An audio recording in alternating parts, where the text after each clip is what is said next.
నమస్కారం, welcome to our channel. నేను సహస్రం. ఈరోజు ముఖ్యంగా ఎక్కడ చూసినా కూడా చేబ్రోలు కిరణ్ గురించి రెండు వర్గాలుగా మాట్లాడుతూ ఉన్నారు. కొంతమంది ఏమో ఒక బలిపసును చేశారు చేబ్రోలు కిరణ్ని, కావాలనే టీడీపీ వాళ్ళంతా కూడా దాన్ని వాడుకొని ఈ విధంగా అరెస్ట్ చేసి అమాయకుని చేశారని కొంతమంది వర్గం చెప్తే, మరికొంతమంది వర్గం ఏం చెప్తున్నారు, అసలు తప్పు చేసింది అక్కైనా తమ్ముడైనా చెల్లైనా సొంత ఇంట్లో ఎవరైనా కూడా వదిలిపెట్టలేదు, అందు గురించి టీడీపీ వాళ్ళు వాళ్ళ మీద యాక్షన్ తీసుకోవడం జరిగింది. ఇంకోసారి ఇలాంటివి రిపీట్ కాకుండా ఆడవాళ్ళ మీద ఎవరైతే తప్పుడు వ్యాఖ్యలు చేశారో మరొకసారి ఇంకొకరు కూడా మాట్లాడడానికి ఉండడానికి వీలు లేకుండా చర్యలు తీసుకోవడం జరిగిందని అంటున్నారు. ఇందులో ఎవరు కరెక్ట్గా మాట్లాడుతూ అంటే ఎవరిది నిజాలు అవాస్తవాలు వాస్తవాలు అనే విషయాలన్నీ కూడా ఈరోజు మనం మాట్లాడదాం. మనతో పాటు ఉన్నారు సీనియర్ పొలిటికల్ అనలిస్ట్ అంకమరావు గారు. నమస్కారం సార్. నమస్తే అమ్మా. సో విన్నారు కదండి, చేబ్రోలు కిరణ్ ఈయన గురించి ప్రస్తావిస్తే పాపం కొంతమంది అతని అమాయకుడును అనవసరంగా బలిపసు చేశారంటారు, మరికొంతమంది ఇంత దారుణంగా మాట్లాడినప్పుడు చర్యలు తీసుకోవడం తప్పేం లేదు. వైఎస్ఆర్సీపీ గతంలో ఇలా మాట్లాడింది, కానీ అధికారంలో ఉన్నప్పుడు ఎవరు కూడా వాళ్ళ మీద చర్యలు తీసుకోలే, కానీ మేము తీసుకుంటున్నాం, మా పార్టీ వాళ్ళైనా కానీ మేము తీసుకుంటున్నాం అన్నట్టు కూడా చెప్తుంది. సో ఎట్లా చూస్తారంటారు దీన్ని?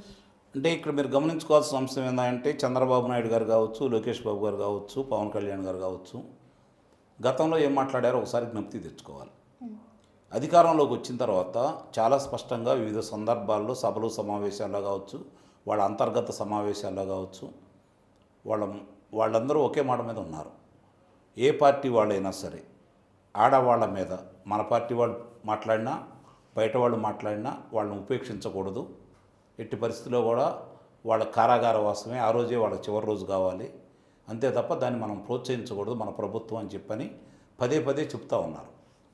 ఈ చేబ్రోలు కిరణ్ అనే అతను జగన్మోహన్ రెడ్డి గారి సతీమణికి సంబంధించి వివాదాస్పద వ్యాఖ్యలు చేశాడు. దాన్ని అందరం ఖండించాలి, అందులో ఎలాంటి సందేహం కూడా ఏం లేదు, మద్దతు తెలపాల్సిన అవసరం లేదు.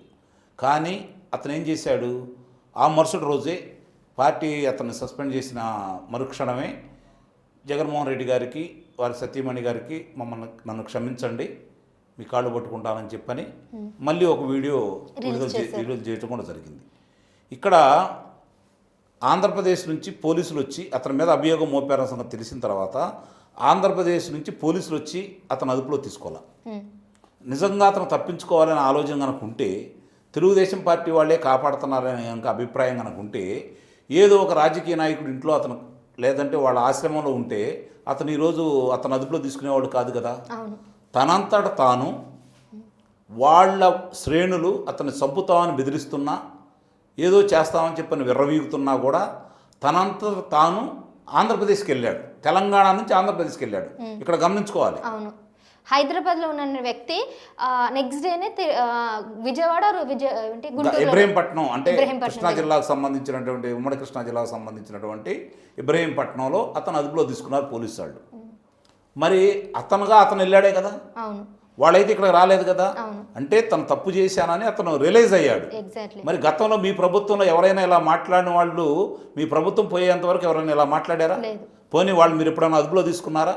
ఈరోజు అతని గురించి మాట్లాడే నైతిక హక్కు, ప్రభుత్వాన్ని గురించి మాట్లాడే నైతిక హక్కు వీళ్ళకేమన్నా ఉందా? లేదు కదా. ప్రోత్సహిస్తున్నారు అలాంటి వాళ్ళని. ఈరోజు కూడా మీరు మంచి వాళ్ళగా చిత్రీకరిస్తున్నారు. నిన్నగాక మొన్న పోసాని కృష్ణమురళి గురించి లేకపోతే వంశీ గారి గురించి మీరేం మాట్లాడారు? సమర్థిస్తూనే మాట్లాడారు కదా మీ అధినేత. ఇంకా సమర్థిస్తున్నారే కదా మీరు. కానీ తెలుగుదేశం పార్టీ ఆ పని చేయలేదు కదా. అతను ముందు పార్టీ నుంచి పక్క పంపించేసింది, పార్టీని సస్పెండ్ చేసేసింది. మళ్ళీ ఇప్పుడు అదుపులో తీసుకున్నారు వాళ్ళు. అదుపులో తీసుకున్నటువంటి చేబ్రోలు కిరణ్ కుమార్ అనే వ్యక్తికి, సరే అదుపులో తీసుకున్న ఈ వ్యక్తి మీద గోరంట్ల మాధవ్ దాడి చేయడాన్ని ఎట్లా చూడాలంటారు అసలు? ఇక్కడ ఆ విషయానికే నేను రాబోతున్నాను. ఇప్పుడు అతను అదుపులో తీసుకుంటున్నటువంటి సమాచారం ఎవరిచ్చారు? ఎస్పీ కార్యాలయానికి తీసుకొస్తుంటే సమాచారం ఎవరిచ్చారు? గోరంట్ల మాధవ్ అలా ప్రవర్తించడానికి వీళ్ళు ప్రోత్సాహం ఎంతవరకు ఉంది? తర్వాత అతను గోరంట్ల మాధవ్ను అదుపులో తీసుకున్న తర్వాత అతను ప్రవర్తించిన తీరు ఎలా ఉంది? అతను చరవాణి ద్వారా ఎవరితో మాట్లాడాడో ఆ చరవాణిని ఏర్పాటు చేసింది ఎవరు? మిమ్మల్ని నన్ను అదుపులో తీసుకున్నారనుకోండి, ముందుగా మన దగ్గర ఉన్న చరవాణిలు వాళ్ళు స్వాధీనం చేసుకుంటారు కదా. మనం ఇంకెవరితో మాట్లాడే అవకాశం అయితే ఉండదు కదా. మరి అతను బహిరంగంగా ఆ విధంగా మాట్లాడే అవకాశం ఎవరిచ్చారు? అసలు ఆ చరవాణి ఎవరిది? ఎవరితో మాట్లాడాడు? ఆ అవకాశం ఇచ్చిన వాళ్ళు ఎవరు? దీనికంటే ముందు కిరణ్ అక్కడ తీసుకొస్తున్నామని చెప్పని, కిరణ్ కుమార్ని అతను తీసుకొస్తున్నామని చెప్పని సమాచారం ఇచ్చిన వ్యక్తులు ఎవరు? ఇప్పుడు దానికి సంబంధించిన వాళ్ళని చాలామందిని ఈరోజు విధుల నుంచి తప్పించారు కదా. అంటే ఇంకా మీరు అనుకుంటున్నారా పోలీసులలో వైఎస్ఆర్సీపీకి సంబంధించిన అనుచరులు ఉన్నారు అని అనిపిస్తుందా? నిస్సందేహంగా అనుమానమే ఉంది, నిస్సందేహంగా అనుమానమే ఉంది. దాంట్లో ప్రభుత్వం మారింది, అధికారాలు కూడా మారాయి కదండి. మనుషులు మారలేదుగా, మనుషులు మారలేదు, వాళ్ళ మనస్తత్వాలు మారలేదు, వాళ్ళ ఆశలు చావలేదు, వాళ్ళ అభిప్రాయాలు మార్చుకోవట్లేదు. దాన్ని ఈ ప్రభుత్వం ఇప్పుడిప్పుడే గుర్తిస్తుంది, దానికి సంబంధించిన వాళ్ళ మీద చర్యలు తీసుకుంటూ ఉంది. అయినా సరే ఇంకా చాలామంది ఉన్నారనేది అభిప్రాయం. నిస్సందేహంగా ఇలాంటి విషయాల్లో బయటకు వచ్చినప్పుడు వాళ్ళందరినీ విధుల నుంచి తప్పిస్తూ ఉంటే ఒక రకమైన భయం అనేది ఏర్పడుతుందేమో చూడాలి. కాదు కఠినమైన చర్యలు తీసుకోవట్లేదు వీళ్ళు, విధుల నుంచి తప్పిస్తున్నారే తప్ప వాళ్ళ మీద కఠినమైన చర్యలు తీసుకోకపోబట్టి ఇంకా వీళ్ళు ప్రభుత్వం చట్టపరంగాను న్యాయపరంగాను ముందుకెళ్తారు, మనకు వచ్చిన ఇబ్బందులు ఏమి లేవని చెప్పని వాళ్ళు భావిస్తున్నారు. కాబట్టే ఇలాంటి ఉదంతాలు బయటకు వస్తూ ఉన్నాయి. అంటే ఎవరు ఎక్కడ ఈ విధుల్లో ఉండేవాళ్ళు ఎట్లా ఉన్నారని చెప్పి ఇంకా గుర్తించడంలో ఈ కూటమి ప్రభుత్వం ఇంకొంచెం వెనకబడి ఉందనైతే మొత్తం మనం భావించాలి. ఇక్కడ ఈ కిరణ్ కుమార్కి సంబంధించినటువంటి అంశంలో గోరంట మాధవ్ వచ్చి దాడి చేసిన విషయం, ఈ అంశం ద్వారా మనందరికీ అర్థమవుతుంది అతనికి ఇన్ఫర్మేషన్ ఎవరు అందిస్తున్నారనే విషయం పోలీస్ అధికారులు తెలుస్తుంది. ఇంక ఎట్లా తెలుస్తుంది, ఏ విధంగా తెలుస్తుంది చెప్పండి? దాని మీద ఇప్పుడు విచారణ చేయాలనుకుంటున్నారు వాళ్ళు. కొంతమందిని విధుల్లోంచి తప్పించారు. అంటే ఇక్కడ మీరు గమనించుకోవాల్సింది ఏంటంటే గతంలో బోరుగడ్డ అనిల్కి ఇదే గుంటూరులో కారాగారంలో అరండాలపేట పోలీస్ స్టేషన్లో అక్కడ ఉండంగా అతనికి దిండు పరుపులు ఏర్పాటు చేసేసి ఫ్యాన్ ఏర్పాటు చేసి సకల మర్యాదలు చేశారు. అది సహకరించిన వాళ్ళని విధుల నుంచి తప్పించారు. అతన్ని రాజమండ్రి తీసుకెళ్లే సందర్భంగా ఒక హోటల్లో బిర్యానీ తినిపించారు. దానికి సంబంధించిన వాళ్ళని విధుల నుంచి తప్పించారు.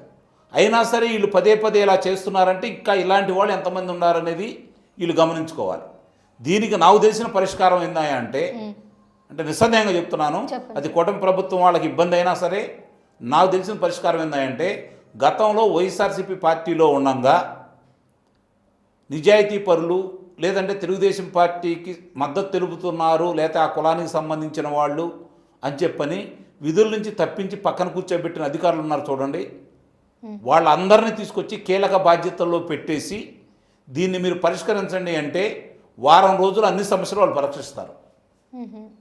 ముఖ్యంగా ఆ మధ్య కాలంలో ఎవరి మీద 5 సంవత్సరాలు విధుల నుంచి దూరంగా పెట్టి లేకపోతే వాళ్ళని సస్పెండ్ చేసేసి జీతభత్యాలు అందకుండా చేసి మానసిక క్షోభకు గురి చేసిన వాళ్ళు ఉన్నారు, చాలా మంది ఉన్నారు. వాళ్ళందరినీ కీలక బాధ్యతలో పెట్టండి మీరు.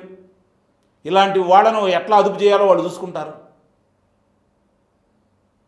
ఆ పని చేయాలి. ఆ పని చేయడానికి వీళ్ళు ఎందుకు వెనకాడుతున్నారో నాకు ఇప్పటికైతే అర్థం కావట్లేదు. చర్యలు తీసుకోవాలని అనుకుంటున్నారు, కానీ ఆ చర్యలు సరైన విధంగా తీసుకునే వ్యక్తులను నియమించుకోవడంలో మాత్రం వాళ్ళు విఫలమవుతున్నారు. ఇప్పుడిప్పుడే దారిన పడుతున్నారని అనుకుంటున్నాను. చూడాలి భవిష్యత్తు ఎలా జరుగుతుందనేది. కిరణ్ కుమార్ ఉదంతం మాత్రం ఒకటి మాత్రం అందరికీ వాళ్ళు స్పష్టంగా నాకు తెలిసినంతవరకు పార్టీ శ్రేణులకి కొంచెం మనస్తాపం కలిగిన మాట వాస్తవమే. ఎందుకంటే ఎన్నో రోజుల నుంచి పార్టీ కోసం పనిచేసిన వాళ్ళందరికీ కానీ ఒక పరిధి అనేది ఉంటుంది. ఏదైతే పార్టీ శ్రేణులు ఈరోజు ప్రజలు పార్టీ శ్రేణుల వల్ల ఎప్పుడు పార్టీ వచ్చిందంటే మరి ఎన్నిసార్లు ఎందుకు ఓడిపోతుంది పార్టీ అంటే సామాన్య ప్రజలు కూడా జత కలిస్తేనే మనం అధికారంలోకి వస్తామనే విషయాన్ని ముందుగా పార్టీ శ్రేణులు గమనించుకోవాలి. దాని సందర్భంగా పార్టీ శ్రేణులకి ఇంకోటి ఏంటంటే 5 సంవత్సరాలు వాళ్ళు ఇలాంటి దాన్ని ప్రోత్సహించినందుకు ఇబ్బంది పెట్టినందుకు మీ అధినేత గారి సత్యమణిని లోకేష్ బాబు గారిని అధినేతని మీ నాయకుల్ని మీ పార్టీలో ఉన్నటువంటి మహిళా నాయకురాలని ఇష్టారీతిగా వ్యక్తిత్వ హననం చేస్తూ వాళ్ళ మీద మార్ఫింగ్ ఫోటోలు పెట్టు వాళ్ళు చేసినటువంటి వికృత క్రీడలకి అసహ్యం వేసి కదా వాళ్ళని ఓడించి మిమ్మల్ని గెలిపించింది. మీ పార్టీ కార్యకర్త మీరు రోజు అదుపులో తీసుకున్నారు, మీరు బాధపడుతున్నారు తప్ప అతని మాటలను కూడా గమనంలో తీసుకోవాలి కదా. కాబట్టి మిగిలిన వాళ్ళు మాట్లాడండి, వాళ్ళ విమర్శలు చేయండి, వాళ్ళు చెప్పిన దానికి మీరు వెంటనే సమాధానం ఇవ్వండి, వాళ్ళు చేస్తున్నటువంటి అభియోగాలు తప్పని నిరూపించండి.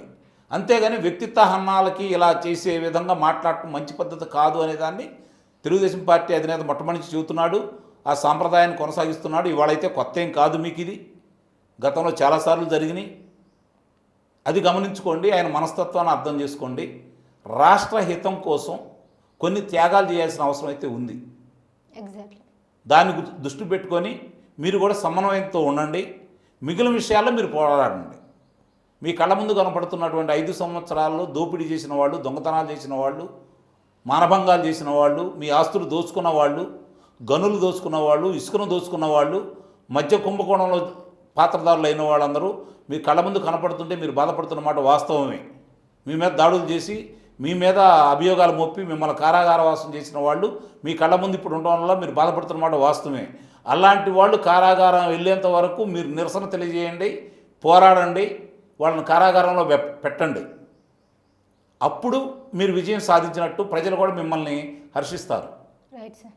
ఇది గమనించుకోవాల్సిందిగా రాష్ట్ర ప్రజానీకానికి, ఆ పార్టీ శ్రేణులకి నా తరపు నుంచి నేను చెప్తున్నాను. Right sir. Thank you sir.